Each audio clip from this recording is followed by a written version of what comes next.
Okay students, तो last lectures में हम लोग एम्प्लॉयमेंट कर रहे थे, अनएम्प्लॉयमेंट कर रहे थे चैप्टर, और अनएम्प्लॉयमेंट का मीनिंग क्या होता है मुझे सिर्फ इतना समझना है। What is unemployment? अनएम्प्लॉयमेंट का मतलब क्या? विशाल। तो मैं बताऊं, हाँ। according to Professor Pigu, a person is a person is willing to work, but he is not able to find work. It is called unemployment. Very good, perfect answer. अब मुझे ऐसे आंसर चाहिए, आई लाइक इट। देखकर बोलो लेकिन बोलो perfect.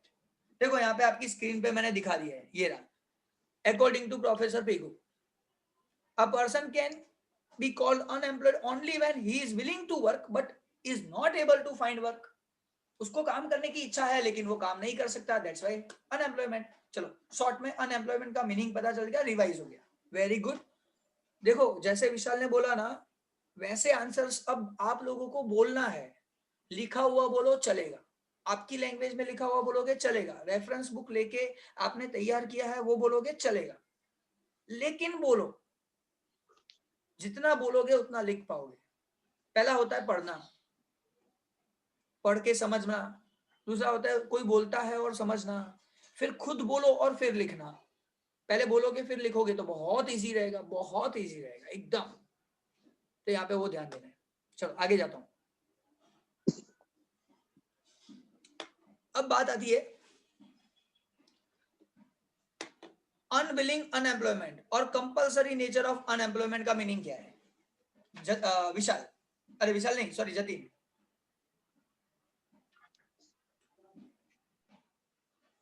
Unwilling unemployment, compulsory nature of unemployment, उसका meaning क्या हुआ? एक सेकंड।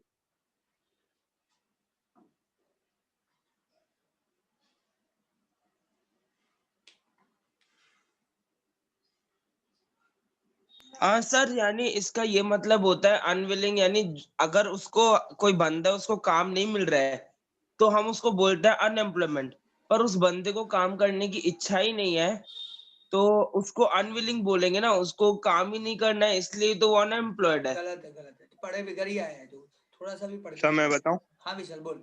और पहली बात तो जतिन, मैंने बोला कि अंदर के वर्ड्स बोलने में आए वो ज्यादा अच्छा रहेगा। एक्सप्लेनेशन तो मैं पढ़ा चुका हूँ, लेकिन उसको वर्ड्स के साथ बोलना है। हाँ विशाल बोल बेटा। so when a person is not willing and not ready to work, but he can't getting work, so he can't said be to be unemployed. He said voluntary employed. तो इसका मतलब वो मेरा अगर क्वेश्चन चाहता क्या ही है? नहीं, मेरा क्वेश्चन क्या है? अनविलिंग अनएम्प्लॉयमेंट का मतलब हाँ, अनविलिंग यानी compulsory not nature willing. Of, un compulsory nature of unemployment. हाँ सर। अब कंपल्सरी, प्रिंसी बेटा करेक्शन करिस।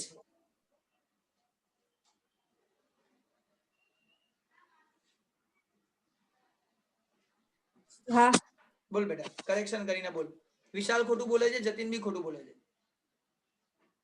એને કામ કરવું છે પણ એને કામ મળતું નથી કે That is ઓછું મળે છે. yes.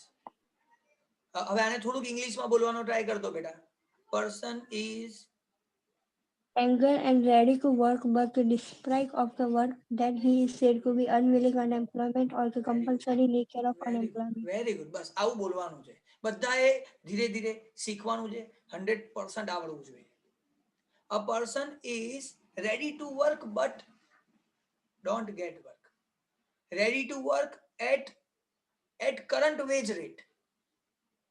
At current wage rate, जो वेज रेट चल रहा है, जो पैसा मिल रहा है उसी में काम करने को तैयार है, लेकिन काम नहीं है। That is unwilling. विलिंगनेस नहीं है कि मुझे नहीं रहना है, काम नहीं करना है। अनविलिंग, उसको अनएम्प्लॉयमेंट रहना नहीं है लेकिन रहना पड़ता है। That's why compulsory nature of unemployment. 1 marker question, ध्यान रखना है। और फिर से बोल रहा हूं, मेरे रिकॉर्डिंग्स देखो, उसमें हर चीज मिलेगी। 1 मार्कर लिखते जाओ, 2 मार्कर 5 मार्कर लिखो। चलो आगे जा रहा हूं। जो जतिन और विशाल तुम लोगों ने बोला ना बेटा, वो वॉलेंटरी अनएम्प्लॉयमेंट था। इसका मतलब उसको काम ही नहीं करना है। A person is not willing and ready to work and not getting work. यानी वो सामने से ही अनएम्प्लॉयड रहना चाहता है, वॉलंटरी अनएम्प्लॉयमेंट उसे बोलते हैं। एक बात ध्यान रखनी है, who are not included, अब मेरा क्वेश्चन है who are not included in unemployment, unemployment में कौन नहीं आते, जिनको काम नहीं सर मिलता मैं है? बताऊं, हाँ बोलना है, बोल जतिन। सर जो वॉलेंटरी अनएम्प्लॉयड लोग होते हैं वो, the one who is included in voluntary unemployment are not included in unemployment. एक बात बता रहा हूँ बेटा, जो Means वॉलेंटरीली काम नहीं हाँ करता सर है ना, समझ गया वो तो सर। वो तो सुन, 15 अरे to सुन ले, अब 64 सुन ले, years की सुन ले, जो वॉलेंटरीली काम नहीं करते ना, वो तो ये डेफिनेशन में ही नहीं आते कि वो एम्प्लॉयड है या नहीं है, उससे हमको मतलब ही नहीं है। हमको तो उससे मतलब है जिसको चिंता है। जैसे मैं आप लोगों को बोलता हूँ, मेरे पास कोई सीखने आता है, किसी को पढ़ना है, डिफिकल्टी पूछनी है, तो पर्सनली पूछो 50 बार तो सिखाऊंगा, लेकिन काम नहीं करोगे, पढ़ना ही नहीं है, तो मैं नहीं सिखाऊंगा।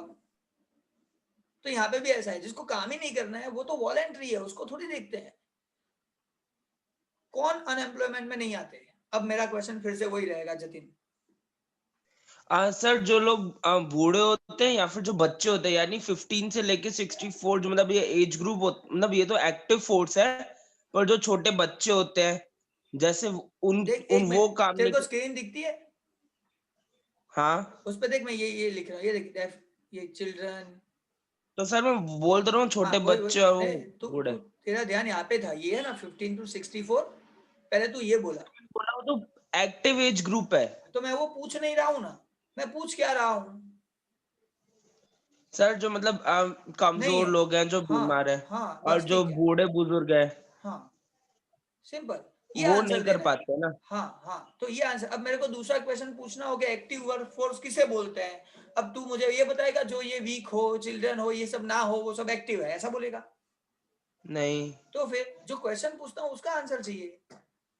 अब तूने पहले नीचे, ये मुझे पता है तेरा गलती था, उसको तूने करेक्शन अच्छी तरीके से कर लिया, लेकिन उसको एक्सेप्ट करना भी सीखना है। तेरे मुंह ओके से सर। 15 to 64 जो निकला ना, वो अनएम्प्लॉयमेंट फोर्स का ही निकला। फिर लगा रहे ये तो एक्टिव, ये एक्टिव है, लेकिन हम लोग है ना चिल्ड्रन, वो छोटे बच्चे, फिर वो सब चालू कर दिया। ऐसा नहीं, जो है प्रॉपर, और प्रॉपर देख के बोलो ना, मैं तो सामने स्क्रीन पे रख रहा हूँ आप लोगों के, लेकिन एकदम क्लियर हो जाना चाहिए, हमारा पूरा रिवाइज हो जाना चाहिए चैप्टर। पहले अनएम्प्लॉयमेंट, काम करने की इच्छा, काम नहीं मिल रहा, unemployment, Pigou. Compulsory nature of unemployment वही है। वॉलंटरी अनएम्प्लॉयमेंट, खुद काम नहीं करना है। अनएम्प्लॉयमेंट की डेफिनेशन में कौन इंक्लूड नहीं है? चिल्ड्रन, क्योंकि बच्चों को काम करना अलाउड नहीं है। एल्डर पीपल, जो सीनियर सिटीजन है। वीक पीपल, कैपेसिटी ही नहीं है। एंड लास्ट, वॉलंटरी वाले लास्ट में आए कि हाँ वो भी नहीं लेंगे, लेकिन पहला ये सब है जो मेन टॉपिक में आना चाहिए। चलो वेरी गुड। अब एक्टिव वर्कफोर्स तो उसने बोल दिया कि एक्टिव वर्कफोर्स कौन सा है, तो 15 to 64 इयर्स जो काम करने को तैयार हैं वो एक्टिव वर्कफोर्स है। चलो टाइप्स ऑफ अनएम्प्लॉयमेंट, अनएम्प्लॉयमेंट के टाइप कितने हैं? सर मैं कितने बोलूं, हैं? ये मेरे को पूरा याद है। हाँ टाइप कितने हैं वो बोलना है, पूरा याद है नहीं, मुझे कितने 4 प्रॉपर टाइप है आंसर। सर। 4 टाइप है? हाँ कौन से नाम बता। सर, एक तो ये टाइम टाइम है, विलिंगनेस है, और सर प्रोडक्टिविटी है, और फिर इनकम है। ये जो विलिंगनेस, प्रोडक्टिविटी, इनकम और टाइम, ये बता रहे तू? ये राज्य कृष्ण जो कमिटी है उसके हिसाब से है, नहीं, और ये बाकी के एक बात बता रहा हूँ, पहले तो ये टाइप ही नहीं है, ये चारों के चारों टाइप नहीं है। सर मैं बताऊं ये क्या है? नेचर है। नेचर सही है, एक नेचर बोल सकते हैं, और मेजर है सर, मेजर। यस मेजर्स है, प्रॉपर वर्ड है मेजर्स है। आप कैसे कैसे डिसाइड करोगे कि ये पर्सन अनएम्प्लॉयड है? दैट मेजरमेंट टाइप, यानी वो मेजर करने के लिए ये हमको ध्यान रखना है, हम कैसे सर मेजर 5 करेंगे। टाइप है वैसे तो। कितने हैं? 5 अब बराबर है। सर। उसमें पहले नहीं फ्रिक्शनल अनएम्प्लॉयमेंट। वो बात शांति शांति, वो आएगा। मैंने इसलिए क्वेश्चन पूछा ना, मुझे पता है तुम लोग क्या गलत आंसर देने वाले हो।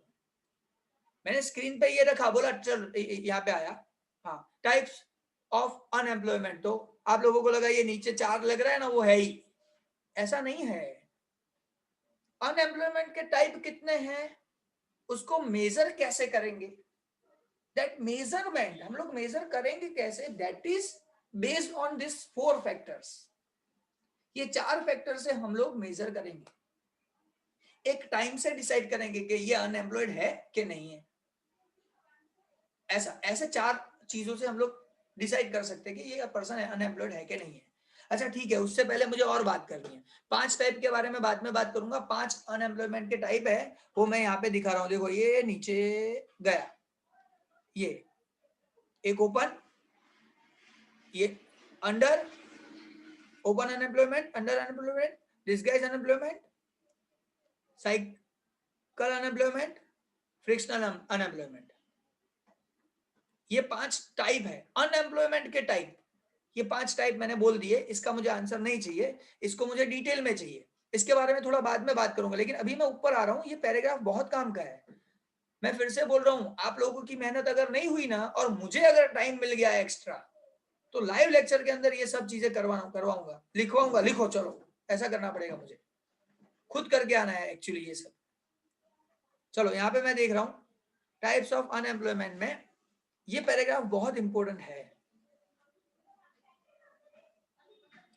डेवलप और डेवलपिंग नेशन, ये दोनों में अनएम्प्लॉयमेंट अलग अलग टाइप का होता है। उसके बारे में मैंने कुछ एक्सप्लेनेशन दिया था, किसको याद है? डेवलप्ड एंड डेवलपिंग, ये दोनों में थोड़ा डिफरेंस था, किसको याद है?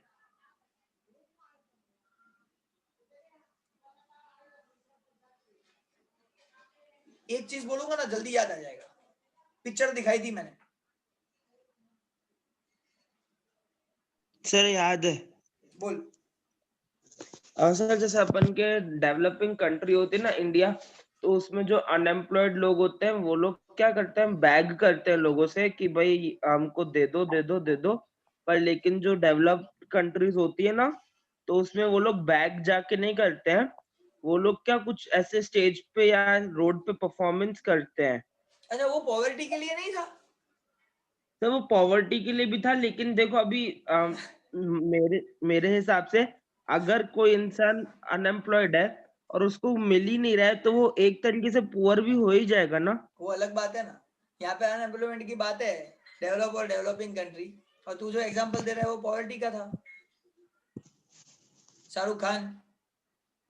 हाँ सर। तो और सर दूसरा एक चीज हाँ, ये क्या है कि वो डेवलप्ड जो कंट्रीज होती है उसमें एजुकेशन, जैसे अमेरिका, उसमें एजुकेशन और वो सब सिस्टम फ्री है, ठीक है। हम्म, अपन के इंडिया में उतना नहीं है। हम्म, और उधर क्या डेवलप्ड, अभी अपन के पॉपुलेशन, इंडिया के पॉपुलेशन को क्या लगता है, लेबर सप्लाई को, कि अगर हम ज्यादा लोग होंगे तो हम ज्यादा पैसे कमाएंगे। पर बराबर। लेकिन जब हमारे पास खाने पीने का ही नहीं है, तो हम अगर लोग ज्यादा हो जाएंगे तो हम पे बर्डन ज्यादा हो जाएगा ना, ठीक है, चल तो अब ये अनएम्प्लॉयमेंट होगा। बहुत सारी अलग अलग चीजें आ गई तेरे से, और अच्छा लगा। किसी को प्रॉपरली आंसर देना है कि डेवलप कंट्री में कौन सा अनएम्प्लॉयमेंट होता है और डेवलपिंग कंट्री में कौन सा होता है। बस ये दोनों का एक एक सेंटेंस में, ये पैराग्राफ में लिखा हुआ है, आप लोगों को आंसर देना है सर बस। हाँ समझ आ गया कौन सा होता है। एक एक लाइन में देना है तो बोलना, वरना मत बोलना। हाँ सर, सीजनल अनएम्प्लॉयमेंट, वो कहाँ पे होता यानी है कि लेकिन? साइक्लिक। साइक्लिक वो डेवलप्ड कंट्रीज में होता है। बराबर। और हाँ। और सर जो दूसरे अनएम्प्लॉयमेंट होते हैं ना, वो मोस्टली डेवलपिंग कंट्रीज में होते हैं। ठीक है, चलो ओके। इन शॉर्ट एक बात समझो, डेवलप कंट्री में शॉर्ट टर्म में सब कुछ सॉल्व होने के चांसेस है, क्योंकि वहां पे सब लोगों को काम है। एक एग्जांपल बता रहा हूँ, बाहर आप कंट्री में चले जाओ तो वहां पे लिमिटेड काम करना है, अर्स फिक्स है, उतने अर्स से ज्यादा आप काम नहीं कर सकते। और ऐसे करके वो लोग सब लोगों को एम्प्लॉयमेंट देते हैं। कभी ऐसा होता है कि डिमांड सप्लाई की वजह से उन लोगों का अनएम्प्लॉयमेंट हो जाता है, लेकिन वो शॉर्ट टर्म के लिए होता है। ठीक है, ज्यादा बात नहीं करेंगे। अब मैं सीधा जा रहा हूं कि मेजर करना है अनएम्प्लॉयमेंट को, तो कैसे कैसे मेजर कर सकते हैं। तो मेजर करने के लिए 4 चीजें श्री राजकृष्ण कमिटी ने दिया है। 4 तरीके से मेजर कर सकते हैं कि पर्सन एम्प्लॉयड है कि नहीं है, ऐसा। अच्छा, आप लोगों का स्कूल में लेक्चर तो नहीं है ना, क्योंकि आज खुशी भी नहीं है, उर्वी नहीं है, टाइम में गड़बड़ तो नहीं है ना? प्रिंसी बेटा,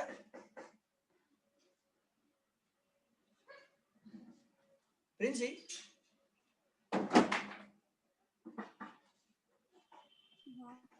मेरे स्कूल में लेक्चर तो नहीं है ना, पता कैसे चलेगा कि साला अनएम्प्लॉयमेंट है?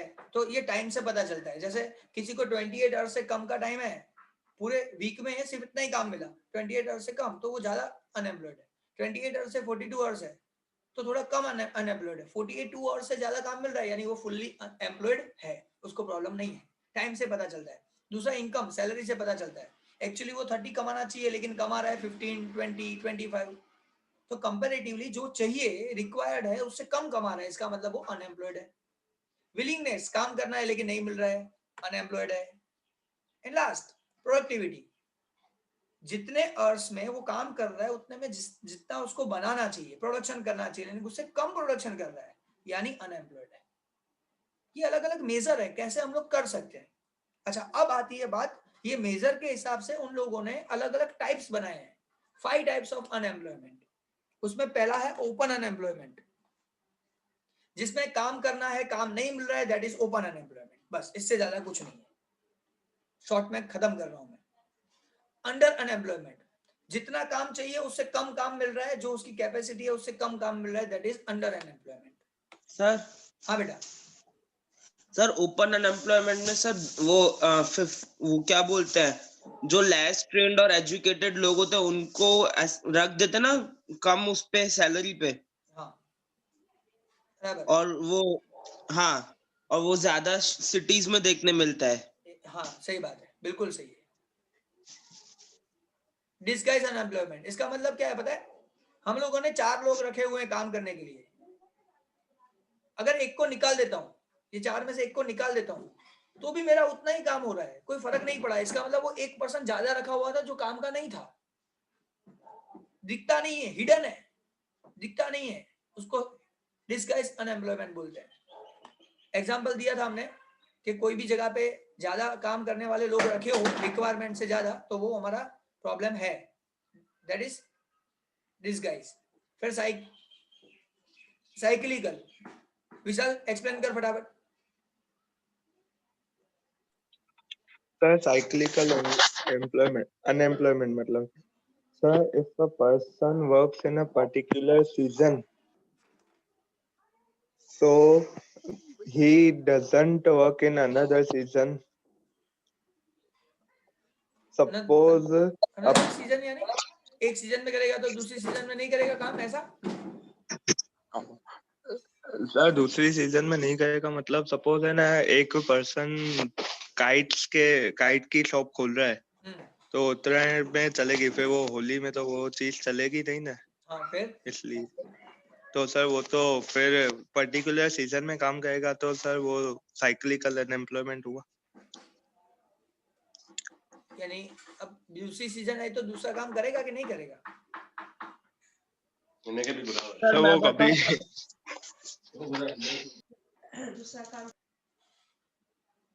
विशाल तू कहाँ है, बाबूजी के पास है क्या? कालू का आवाज आ रहा है। हाँ सर बस साइड आ गया। ठीक है बोल। सर 1 सेकंड खाली पढ़ के बताता हूँ। हाँ ठीक है, तू छोड़। जतिन सर तेरे को मैं याद है? हाँ बोल दे फटाफट। हाँ सर सर हम जो बिजनेस करते हैं उसमें 2 टाइप होते हैं, एक तो बूम होता है और एक डिप्रेशन होता है। यानी कि बिजनेस या तो कभी चढ़ जाता है या कभी गिर जाता है। जैसे अगर इकोनॉमी में कुछ हो रहा है तो उसके कारण अगर डिमांड गिर रही है, डिमांड फॉल हो रही है हमारे बिजनेस की, तो उसमें क्या बहुत सारे प्रोडक्शन कम हो जाते हैं कंपनियों इंडस्ट्रीज के, या फिर कुछ इंडस्ट्रीज को, जो छोटी इंडस्ट्रीज होते हैं उनको तो अपना बिजनेस ही बंद करना पड़ता है। तो ये थोड़ी टाइम के लिए ही होता है, फिर जब उस चीज की डिमांड बढ़ती है तो वो दोबारा से प्रोडक्शन ज्यादा होता है। पर ये थोड़े टाइम के लिए लोगों को अनएम्प्लॉयमेंट से गुजरना पड़ता है। तो और ये क्या साइकिल चलती रहती है बिजनेस में, इसलिए इसको cyclic perfect perfect unemployment perfect बोलते हैं। परफेक्ट परफेक्ट आंसर बिल्कुल परफेक्ट है। अब थोड़ा इंग्लिश में जो हम लोग लिखेंगे ऐसा बोल ले। हाँ sir. Sir, in the business, when the demand of any goods falls, due to that, some of the industries have to be shut down, or the production is going to be low. In that case, there is a huge that causes depression in the economy, and because of that, unemployment takes place. बस It is चलेगा for short term. चलेगा चलेगा चलेगा, perfect, ठीक है, सब समझ में आ गया सब लोगों को, इतना मुझे पता है। Very good. फ्रिक्शनल बोलो. विशाल पता सर है? मैं बोलूं? नहीं विशाल पहले विशाल.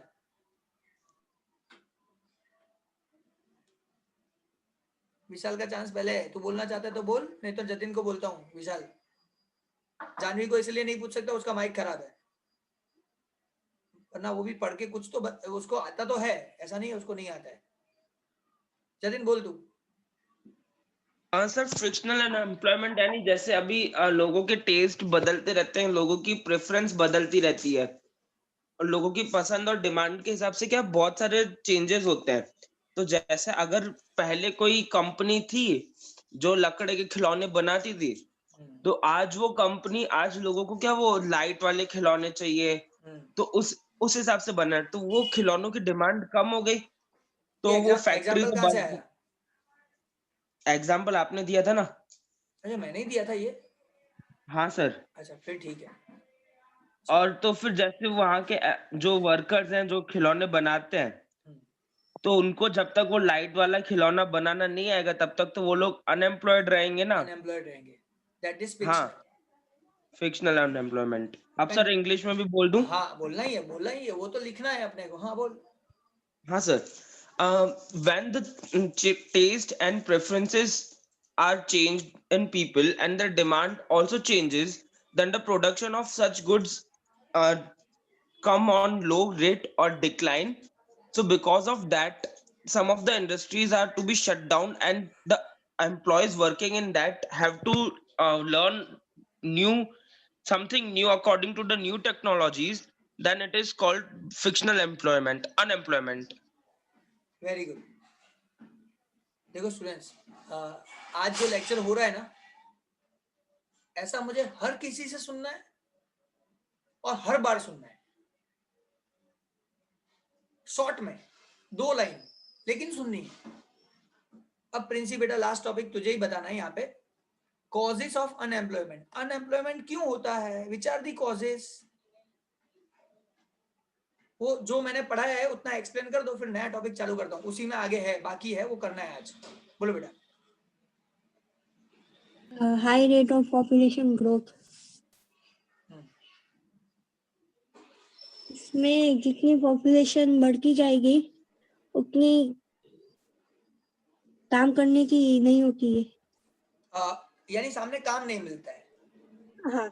ठीक है, जितना पॉपुलेशन बढ़ता है उसके सामने इतना काम मिलता नहीं है. इतने नहीं. लोगों को काम कैसे देंगे? So employment opportunity is not increase as per increase in the population, and that's why unemployment creates. This is the causes. One cause, it's a one cause. Now second cause.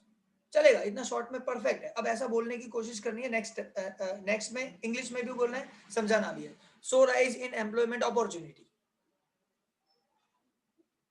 हाँ पहले एक्सप्लेन करो बेटा.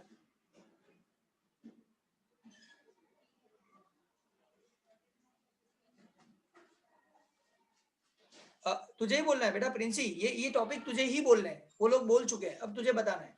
हाँ बेटा. पहले slow rise in employment opportunity का मतलब क्या है, इसमें क्या लिखा हुआ है, शॉर्ट में बताओ. हम एम्प्लॉयमेंट नहीं दे सकते किसी को भी. वो ठीक है. किसकी कंपैरिजन में? इसमें 2 कंपैरिजन दिया है. किसी का? Economic growth. Very good. Economic growth rate जो बढ़ता है, इकोनॉमिक ग्रोथ रेट बढ़ा उतना उसके सामने एम्प्लॉयमेंट इतना नहीं बढ़ा. So slow rise in employment opportunity. जितना इकोनॉमिक ग्रोथ हुआ ना उतना ग्रो एम्प्लॉयमेंट अपॉर्चुनिटी नहीं हुआ. तो यहाँ पे लिखना है इंग्लिश में. थोड़ा बोलो बेटा, ट्राई करो please.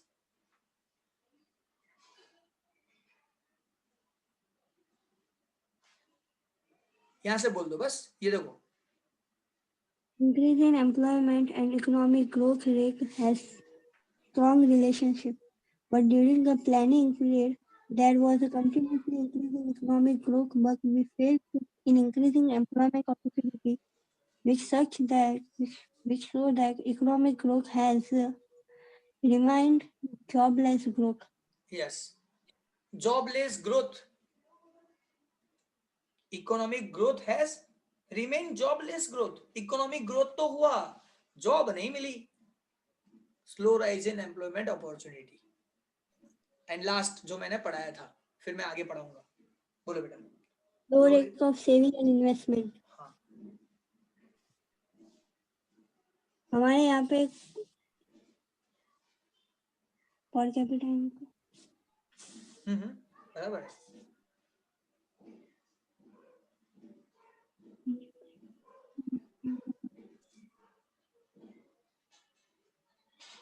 per capita income increase at low rate than national income. बराबर है, एक्सप्लेन करो।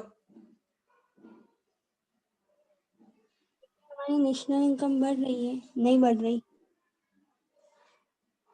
नेशनल इनकम बढ़ती है लेकिन पर कैपिटा इनकम नहीं पर बढ़ती। कैपिटा इनकम जो है वो लो है, इसलिए प्रॉब्लम है, क्योंकि पॉपुलेशन ज्यादा है। इसका भी प्रॉब्लम मेन क्या है, पॉपुलेशन ज्यादा है, कि जितना पॉपुलेशन बढ़ता है तो पर कैपिटा इनकम कम होती जाती है। एक एग्जांपल बता रहा हूँ, सिंपल एग्जांपल। अगर मैं 10,000 रुपए कमा रहा हूँ, अकेला हूँ, तो अकेला एक की इनकम है 10,000 रुपए, मेरी इनकम 15,000 हो गई, हम दो हो गए। इनकम 15,000 हुई, हम दो लोग हो गए, तो पर कैपिटा पर पर्सन 7,500 ही हुआ, तो इनडायरेक्टली कम हो गया। अच्छा, मेरी इनकम 20,000 हो गई, तीन हो गए, 20,000 तीन हो गए, 20,000 डिवाइड बाय 3 करो, 21 करो ना तो इजी रहेगा। 7,000 7,000 7,000 तो 7,500 से और कम हो गई।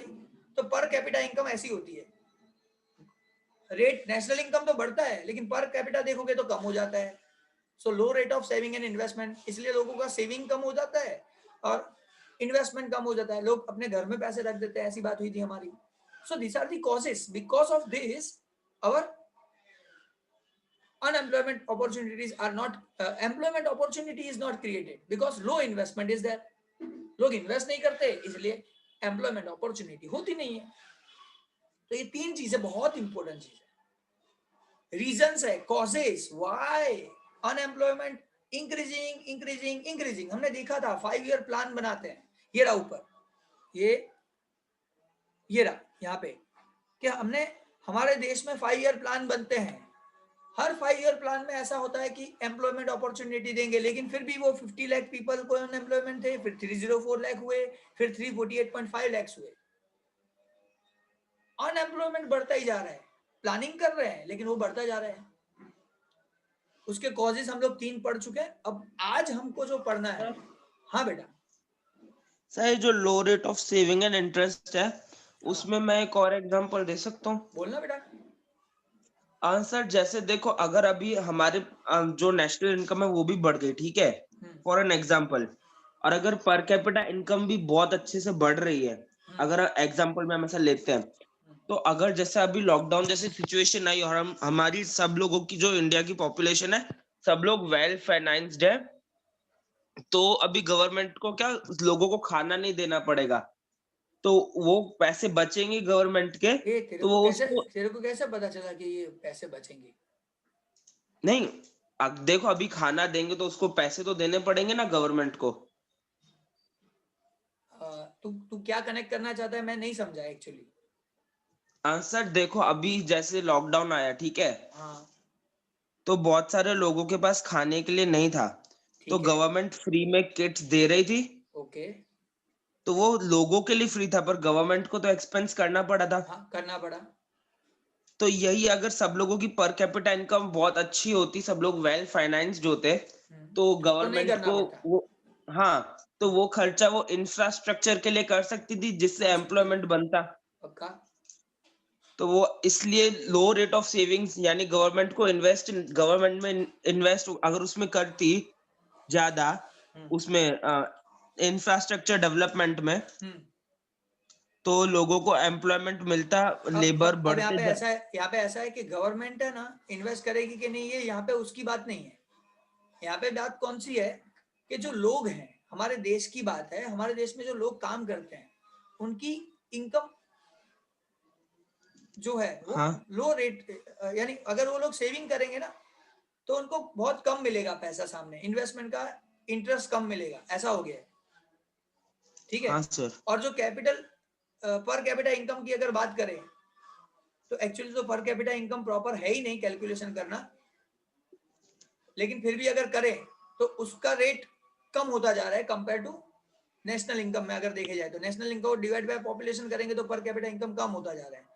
तो वो लोगों के हाँ। पीछे का जो खुद जो होना चाहिए उसका इनकम वो नहीं हो रहा है। इसका मतलब ये होता है अगर सबका इनकम होता ना, सब लोगों का इनकम होता तो नेशनल इनकम ऑटोमेटिक इंक्रीज होता ही होता, उसमें कोई बड़ी बात नहीं थी। और इसका दूसरा रीजन भी है, देख बड़े बड़े बिजनेसमैन जो है ना वो इतना सारा काम करते हैं हाँ सर। कि उनके पास ही पैसा ज्यादा जा रहा है और लोग हाँ जो सर। काम करते हैं वो बहुत कम पैसों में काम कर लेते हैं। ये भी एक थोड़ा प्रॉब्लम है। हाँ सर। समझ में आ रहा है? ये एक बहुत थोड़ा नहीं बहुत बड़ा प्रॉब्लम है। ऐसा बोल सकता हूँ कि वो लोग किंग है, हमसे काम लेते हैं और बेनिफिट वो ले जाते हैं। लैंड, लेबर, कैपिटल, एंटरप्रेन्योर, ये चारों को अगर प्रॉपरली प्रोपोर्शन में मिले ना तो कोई प्रॉब्लम नहीं होता, अनएम्प्लॉयमेंट का भी नहीं होता, कोई भी नहीं होता। ठीक है, अब उसको जानते देते हैं, अब थोड़ा आगे पढ़ने की। लेकिन तू जो सोच रहा है वो सही है, वो गलत नहीं है, लेकिन यहाँ पे वो चीजें हम लोग लिख नहीं सकते। ठीक है, क्योंकि ओके गवर्नमेंट सर। के एंगल से है, इसीलिए यहाँ पे बर्डन किसका है पूरा। यहाँ पे बात हो रही है हमारे लोग भी इन्वेस्टमेंट नहीं कर सकते, उनको रेट कम मिलता है, ऐसा है। अगर एक सिंपल बात बताऊं, मेरे पास 5 करोड़ रुपए पड़े हैं और मैं सिर्फ एफडी करवा के रख देता हूँ या घर पे रख देता हूँ तो उसका कोई कुछ नहीं होगा। लेकिन वो 5 करोड़ का कुछ मैं बना देता हूँ, जैसे तूने गवर्नमेंट के बारे में बोला, अगर मैं उस वैसी कुछ चीज बनाता हूँ तो वहां पे एम्प्लॉयमेंट अपॉर्चुनिटी क्रिएट हुई और लोग काम करने के लिए शुरू हो जाएंगे। ऐसी बात है, हाँ पूरा सर। देश इन्वेस्ट करना चाहिए, पूरे देश को पैसा आना चाहिए, पूरे देश के लोगों को इन्वेस्टमेंट करना है। अगर मैं कुछ नया खोल नहीं सकता हूँ तो मैं एफडी कराऊं बैंक में, तो बैंक किसी को देगी और वो लोग आगे इन्वेस्ट करेंगे, एम्प्लॉयमेंट हाँ सर। अपॉर्चुनिटी क्रिएट होगा। ये ऐसी साइकिल चलनी चाहिए, ऐसी बात है यहाँ पे। हाँ सर। चलो स्टूडेंट्स आगे बात करते हैं हम लोग। अब तक जो भी किया ना वो पूरे चैप्टर का रिवीजन था खाली, और कुछ भी नहीं था, सिर्फ रिवीजन था। अब जो मैं बात कर रहा हूं ना वो हमारे लिए कैपिटल इंटेंसिव प्रोडक्शन टेक्निक, ये एक प्रॉब्लम है, ये कॉज है अनएम्प्लॉयमेंट का। आप बोलोगे सर अनएम्प्लॉयमेंट का ये क्या है, क्या बोलना चाहता है, इसको हम पढ़ेंगे। ठीक है, बहुत अच्छी तरीके से पढ़ेंगे और ध्यान से समझेंगे। 3 टॉपिक पढ़ चुके हैं, रीजन पढ़ चुके हैं, ये 4th रीजन हमारा है। जतिन पढ़ बेटा। सर। हाँ बोल। सर ये थोड़ा सा मुझे हल्का हल्का सा आइडिया, तो मैं पहले थोड़ा नहीं एक्सप्लेन आइडिया करूं। नहीं, पहले तू बोल दे, पूरा रीड कर रहे हैं। हाँ रीड, जहाँ पे फुल स्टॉप आता है वहां पे रुक और एक्सप्लेनेशन देगा तो चलेगा, जो पर्टिकुलर उसमें है वो एक्सप्लेनेशन देना है। हाँ sir. There is a scarcity of capital and abundance of labor in India. एक In this मिनट, इसका circumstance, मतलब क्या हुआ यहाँ तक? आंसर यानी अपन के इंडिया में कैसा है कि जो कैपिटल है, जो लोग इन्वेस्ट करते हैं कैपिटल या मूडी में, वो इंडिया में कम है, और जो लेबर लोग है ना हम्म, वो ज्यादा है हम्म, कैपिटल के कंपैरिजन में। अब सुनो, मैंने जो बात बताई वो, मेरे पास पैसा है 5 करोड़ रुपए, मैं डालता हूँ, इन्वेस्ट करता हूँ, तो वहां पे लेबर को मैं रख सकता हूँ। लेकिन एक बार 5 करोड़ डालूंगा, मैं 200 लेबर को रख सकता हूँ, लेकिन सामने अवेलेबल 2000 लेबर्स है। मैंने 5 करोड़ इन्वेस्ट किया तो सामने 200 लेबर ही मैं रख सकता हूँ, उससे ज्यादा नहीं रख सकता हूँ, मेरी कैपेसिटी नहीं है। अच्छा, फिर से 5 करोड़ इन्वेस्ट करूंगा 200 को रखूंगा, फिर से 5 करोड़ इन्वेस्ट करूंगा 200 को रखूंगा, लेकिन लेबर इतने ज्यादा है, 2000 को कब रखूंगा? इतने इन्वेस्टमेंट के लिए मेरे पास पैसे नहीं है, इतनी कैपिटल मेरे पास नहीं है, ये ऐसा बोलना चाहता है। किसको समझ में नहीं आया वो मुझे क्वेश्चन कर सकता है। प्रिंसी बेटा क्लियर है? यहाँ पे क्या पॉइंट है? ये नया टॉपिक आज से शुरू हो रहा है, आज तक हम जो पढ़ चुके हैं वो रिवीजन किया, आज ये जो बता रहा हूँ ये क्या बोलना चाहता है बेटा? कैपिटल जितना है उतना ही हम एम्प्लॉय कर सकते हैं, बाकी के अनएम्प्लॉयड रह जाते हैं। हाँ, क्यों ऐसा होता है? क्योंकि लेबर्स ज्यादा है, काम करने वाले लोग ज्यादा सप्लाई हो रहा है, लेकिन सामने इन्वेस्टमेंट करने के लिए इतना पैसा नहीं है। That is the problem here, cause of, ये जो कॉज है, 4th कॉज ये है। Very good Princy, perfect. हाँ जतिन तुझे समझ में आया? ये एक लाइन लिखी है लेकिन कितनी बड़ी बात है। हाँ सर। हाँ, अब इसी को डिटेल में उन लोगों ने लिखा हुआ है, पढ़। हाँ sir. In this circumstances, to solve the problem of unemployment, labor incentive technique of production should have been adopted, but from the second fifth year plan, India has adopted development of heavy and basic industries. Sir अब इसका कहने का ये मतलब है कि जब ऐसी कोई क्या बोलते हैं ऐसी कोई सिचुएशन आती है तो हम लोगों को लेबर इंसेंटिव टेक्निक का इस्तेमाल करना चाहिए या लेकिन पर जब से second fifth year plan India का शुरू हुआ तब से हमने कैपिटल पे ज्यादा ध्यान दिया वही लेबर के ध्यान दिया है, बदले। वही ध्यान दिया है, जो करना चाहिए वही ध्यान दिया है। हमने छोटी छोटी इंडस्ट्रीज चालू करना शुरू किया, लोगों को सिखाया आप ये काम करो, ये काम करो। ये जो हमारे आज नरेंद्र मोदी साहब है बोल रहे हैं make in India, make in India, ये क्या कर रहे हैं? क्यों make in India, make in India कर रहे हैं? क्योंकि लेबर को काम लेबर्स को मिलेगा ना। काम मिलेगा। बस ये वही टेक्निक है, सालों से चलती है, पहली बार थोड़ी है। इन्होंने खाली नाम दिया नया मेक इन इंडिया, बाकी लोग करते ही है। लेकिन प्रॉब्लम ये है इंडिया में मेक करने से जो पैसा मिलता है ना, उससे सस्ता हाँ सर। आउटसाइड से आता है। अगर आउटसाइड से इतना सस्ता आएगा तो मेक इन इंडिया का क्या क्या करना है? फिर यहाँ पे बना के बेचेगा किसको? हाँ सर। समझ में आया? That is the problem arises. यहाँ पे बनाने से अगर वो सस्ता हो रहा है तो अच्छी बात है।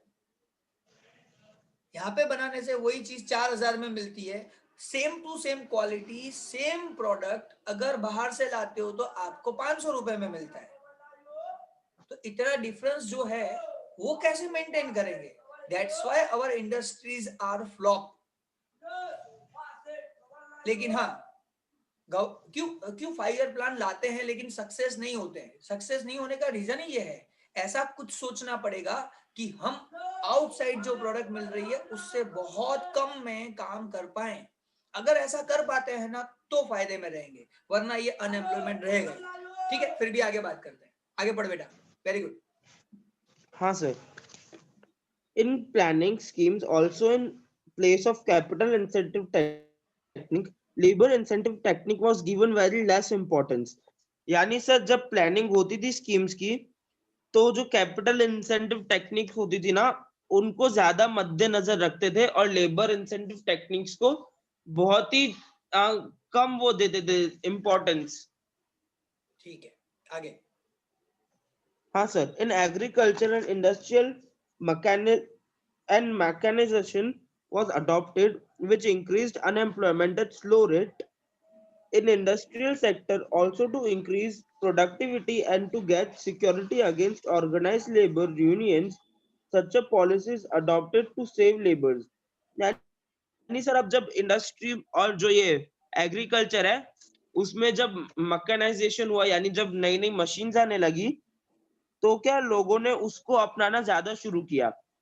तो आजकल जैसे हम देखते हैं कि बहुत सारे इंडस्ट्रीज में जैसे बताया जाता है कि जो इंडस्ट्रीज में अब ज्यादा मशीन्स है लेबर्स नहीं है, तो अब अगर हम उस मशीन्स को कम रख के लेबर्स को ज्यादा रखते तो लोगों को ज्यादा काम मिलता ऐसे। हाँ, तो यहाँ पे ये नहीं हो सकता क्योंकि न्यू टेक्निक आ रही है ना। प्रोडक्शन टेक्निक जितनी न्यू आएगी मशीनरीज बढ़ेगी, लोग मशीन प्रोडक्ट पसंद करेंगे। सिंपल एग्जांपल है, मशीन मुझे 1 लाख प्रोडक्शन फटाफट करके देता है और 1 लाख अगर प्रोडक्शन करना हो लेबर से तो वो लेबर्स ज्यादा लगेगा और वेजेस ज्यादा लगेगा, पैसा ज्यादा हाँ लगेगा। सर। तो इसलिए इसका ये अनएम्प्लॉयमेंट का रीजन है। As a result unemployment problem has become arises. In short वो ज्यादा हो जाता है। हाँ सर। इन यानी इंडस्ट्रियल सेक्टर अब सुनो, अगर अगर हम आगे नहीं पढ़ेंगे तो आप लोगों को समझ में तो आ गया ये capital invest intensive production technique क्या है। समझ में आ रहा है? मशीन लाएंगे तो लेबर्स कम जरूरत पड़ेगी और लेबर जरूरत नहीं पड़ेगी तो हमारा कैसे वो एम्प्लॉयमेंट कैसे होगा? नई नई चीजें तो आ रही है, इसलिए हमारा नेशनल इनकम तो बढ़ रहा है, लेकिन प्रॉपरली सबको काम नहीं मिल रहा है। रेट तो है, ग्रोथ रेट तो है, लेकिन ग्रोथ रेट के हिसाब से एम्प्लॉयमेंट नहीं है। रीजन क्या है? साथ में ये मशीनरीज भी तो है। आगे पढ़ते नहीं है, आगे न्यू टॉपिक लेते हैं हम लोग। किसी को डाउट हो तो पूछ सकते हो यहाँ पे, अगर किसी को कोई डाउट है तो पूछ सकते हो। हाँ बेटा। सर इसमें ये अपन की जो लास्ट लाइन में लिखा हुआ है, that is why Bhagwati committee and Venkataraman committee which was formed to study unemployment also recommended, तो ये अंडरलाइन कर लें क्या? नहीं, जरूरत नहीं है, चलेगा। उन्होंने अपनी कमेटी में बताया था कि ये प्रॉब्लम है ऐसा, ठीक है। Okay sir. लेकिन ऐसा नहीं हो सकता, अगर डेवलपमेंट करना है ना तो मशीन भी चाहिए, कुछ सोचना पड़ेगा काम करने वालों के लिए। उन लोगों को ऐसा बनाना पड़ेगा कि जैसे वो लोग अच्छी तरीके से काम कर पाए। मशीन से ही, मशीन मैकेनिज्म जो है उसी से ही हमको फायदा हो सकता है। हम लोग अगर प्रोडक्शन कॉस्ट कम करना चाहते हैं तो मशीन्स का यूज करना पड़ेगा। ऐसा कुछ करो कि प्रोडक्शन कॉस्ट कम हो और हम लोग एक्सपोर्ट करना शुरू हो जाए, बाहर के मार्केट से हम लोग ज्यादा दे पाए, यानी हमारा काम हो जाएगा। लेकिन हाँ सर। वो सोचना, अब देखते हैं कौन सोच रहा आएगा कोई। चलो next, lake of vocational education. Education का प्रॉब्लम है, इसलिए भी थोड़ा वोकेशनल एजुकेशन का प्रॉब्लम है, इसलिए भी थोड़ा क्या हो रहा है, अनएम्प्लॉयमेंट है। अब ये क्या है, थोड़ा डिटेल में पढ़ते हैं। हाँ sir. In India, one reason for a high educational unemployment is inefficient educational system. Those who can work according to the changing working atmosphere in every sector, such type of workers are not created. Sir यानी इसके कहने का मतलब है कि जो हमारा educational unemployment है, उसका एक कारण है हमारा एजुकेशन सिस्टम। तो अब जैसे जो काम का मौसम बदलता रहता है, यानी कि वर्किंग एटमॉस्फेयर चेंज होता रहता है, तो अब हमारे में कैसे होता है कि बहुत सारे लोग बोलते हैं भाई ये काम मेरे को नहीं आता है, मैं इसमें काम नहीं कर सकता हूँ। तो हम ऐसे लोगों को तैयार नहीं करते हैं कि वो हर काम कर सके और हर मुश्किल परिस्थिति में अपने आप को एम्प्लॉयड रख सके। हमारे स्कूल्स में ये नहीं सिखाया जाता है। इन 2 लाइंस का ये मतलब है। एक मिनट, आगे नहीं पढ़ना है मुझे। एक सिंपल बात बताना चाहूंगा, सिंपल बात। आप लोगों से क्वेश्चन है, सब लोगों से, जितने भी यहाँ पे स्टूडेंट्स बैठे हो, सिर्फ इतना पूछना है कि आपने 12th कॉमर्स पास कर लिया, अब आप क्या काम कर सकते हो? 12th कॉमर्स पास करने के बाद कौन सा काम खुद कर सकते हो जो आप लोग ऐसा बोल सकते हो कि ये काम मैं कर सकता हूं और इसमें मुझे एम्प्लॉयमेंट मिलेगा?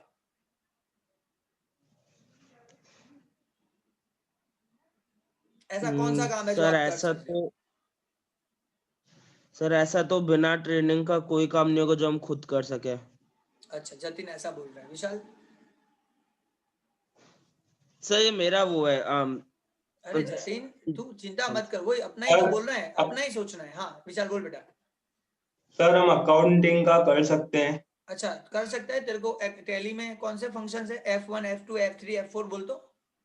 सर मेरे को पता है, मैं बोलूं? ओ जतिन, शांति शांति। विशाल, अकाउंट का कैसे कर सकता है काम, बता।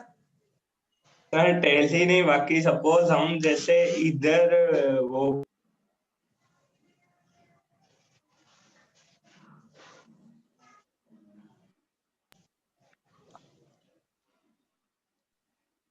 हाँ विशाल बोलना है, बंद है। हेलो। बोल।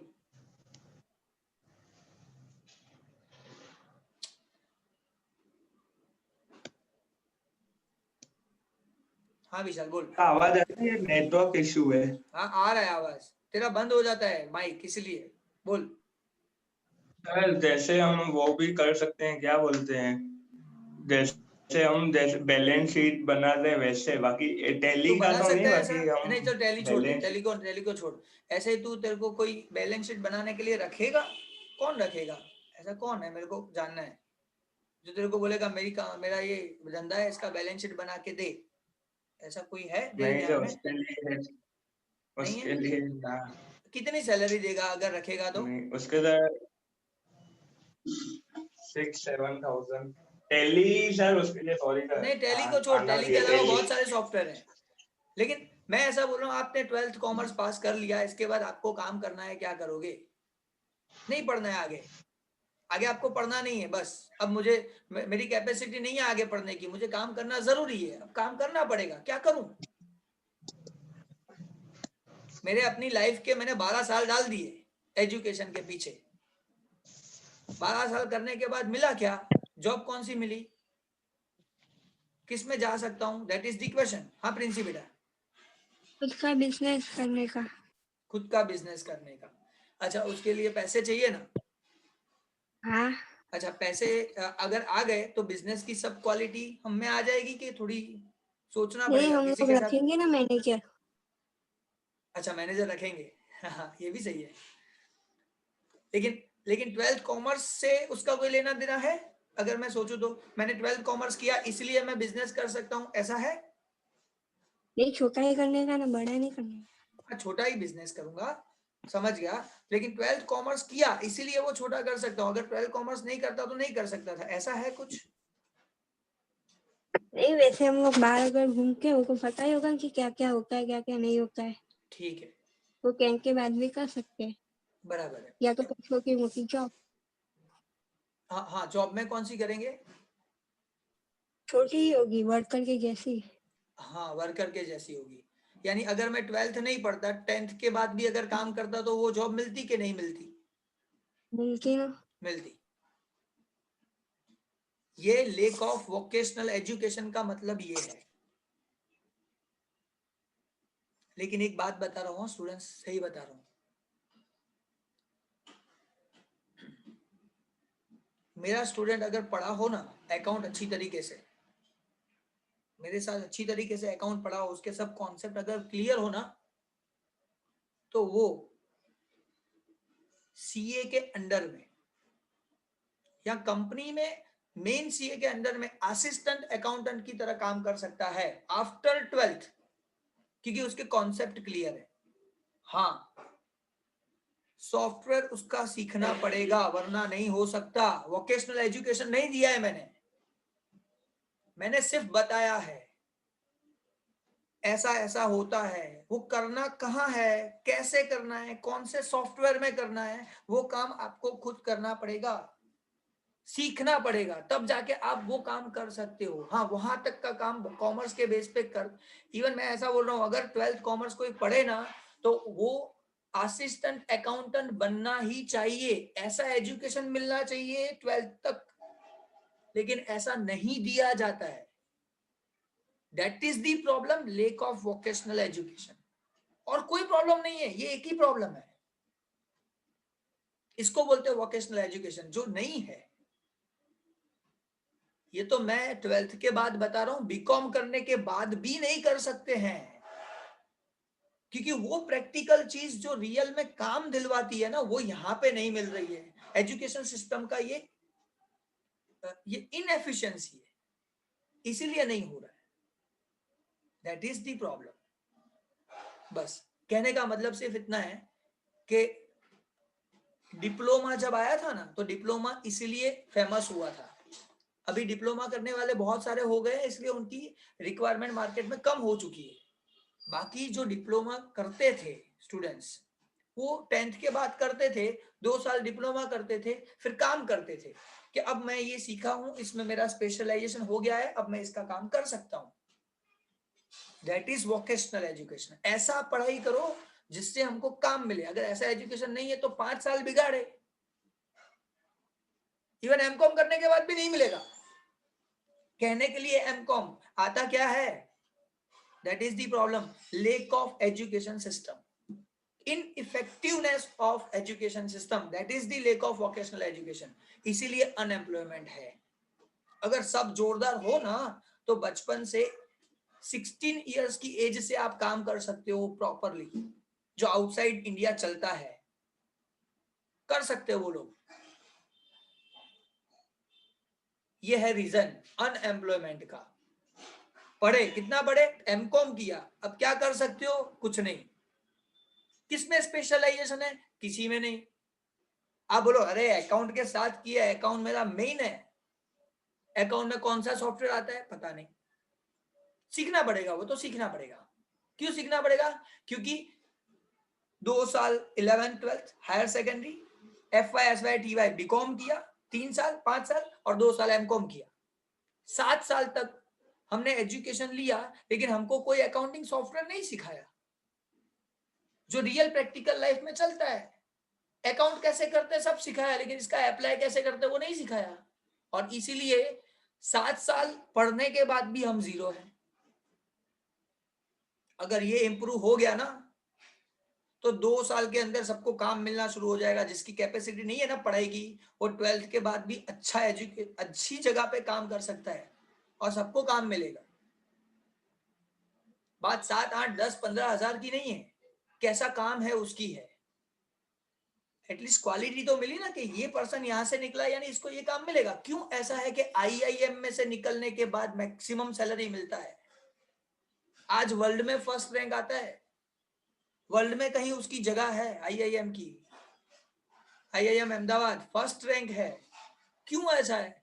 वो वोकेशनल एजुकेशन देते हैं, नहीं है खाली टेक्स्ट बुक, नहीं है खाली, वो तो रेफरेंस है। उसके साथ साथ जो प्रैक्टिकल करवाया जाता है that is the important, and that's why they are practical and getting maximum jobs, highest salary jobs. वो MBA में जाके खाली IIM क्यों देता है? क्यों हम वो स्कूल लेवल से नहीं दे सकते? क्या वो 10 ईयर का स्टूडेंट होता है तो 10 ईयर से कुछ सिखा नहीं सकते? बेटा हम लोग ये खिलौने बनाने सीखते हैं तो ये खिलौने के साथ साथ ऐसे खिलौने बनाते हैं, देखो ये छोटी सी मशीन बनाओ। स्टूडेंट को सिखाया भी, उसको कुछ काम भी आया और हमारा प्रोडक्शन भी हो गया। ये जरूरत है, तब जाके समझ में आएगा ये वोकेशनल एजुकेशन सिस्टम बढ़ेगा, मजा आएगा।